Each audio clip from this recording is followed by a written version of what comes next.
welcome back to my channel. Today I'm going to be showing you how to create a revision timetable for your exams, and this is just how I create my exam revision timetable. So here it is. So I create my revision timetables on my laptop on Excel, and the reason why I create my timetable digitally is because I know I'm not going to stick to it. I'm going to have to change things around. Things are going to crop up in my life. So I create it on my laptop so I can constantly change things and move things around to suit what is happening in my life. So I just pull up an Excel spreadsheet and create a basic timetable layout. Along the top is Monday, Tuesday, Wednesday, Thursday, Friday, Saturday, Sunday, and down the side is the time of the day. And I usually go in half-an-hour increments because I find that works best for me. An hour is kind of too big of a time slot because you have activities that will take a lot less than an hour. And I've tried doing 15 minutes before, but I find that it makes the spreadsheet really, really long.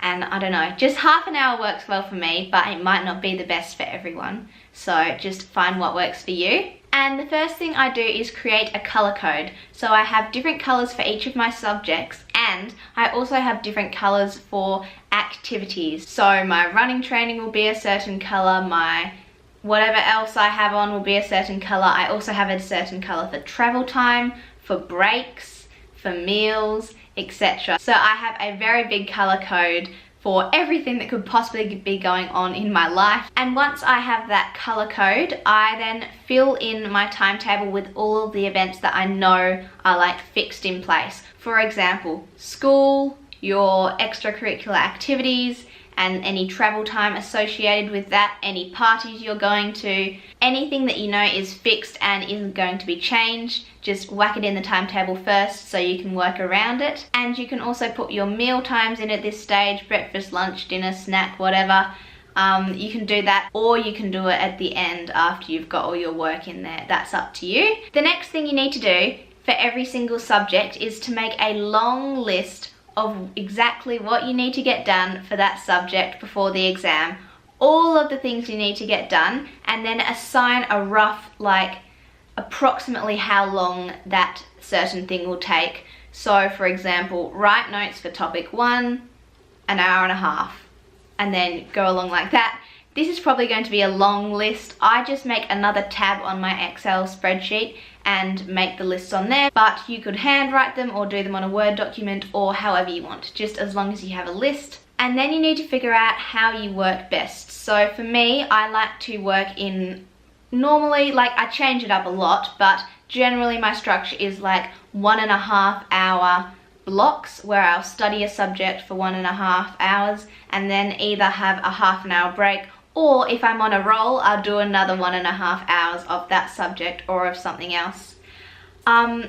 I just find that works best for me, but some people like the Pomodoro method where you work for 20 minutes then have a 5-minute break. Some people like to work for 45 minutes and have a 15-minute break. It really is up to you. So this is very dependent on what works for you, but you need to figure that out. And then you basically just fill in your timetable using the lists of things you have to do for all of your subjects and putting that into the timetable in the way that it suits you to work. So, for example, I will color code 3 half-hour blocks, orange for chemistry to make a 1.5 hour block, and then I will look at my list of things that I have to do before the exam for chemistry. For example, it might be create notes for topic 1, and however long that is, say that's 45 minutes, I'll put it into that box, and then I still have 45 minutes left of that hour and a half, so I might then create notes for topic 2 as well.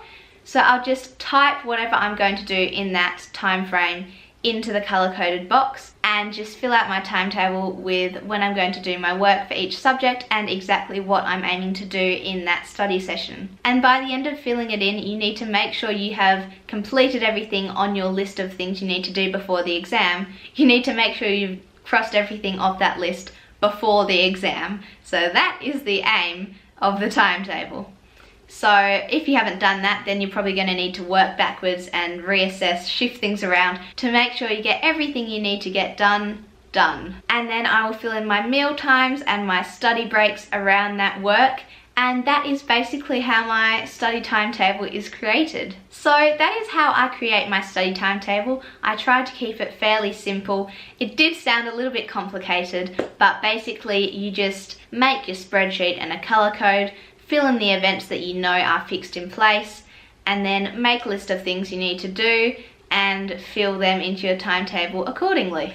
And that is basically how I do mine, and I do keep it all online, well, on my laptop digitally. I don't print it out because things change so often, and something that I thought was going to take half an hour will end up taking 2 hours, and I'll need to adjust everything. And if I find the way that I've done the timetable is not working for me, I'll just change it up. But that is how I have created my revision timetable for my exams this year and last year, and this system has really worked well for me. So if you don't have a system in place, I would suggest that you try this one and let me know how it goes. I really hope you guys found this video helpful. Let me know if you did by giving it a thumbs up, and don't forget to subscribe to my channel for more videos just like this one. I make heaps of study and revision and school related videos helping you guys to get the best grades you possibly can. So subscribe if that sounds like something you're interested in. And let me know down below how you create your revision timetables, because everyone has a different system and it's interesting to hear about people's different systems, and then you can kind of use bits of different people's systems and put them together to create your own system. So yeah, let me know down below. Thank you so much for watching this video, and I'll see you in my next one. Bye!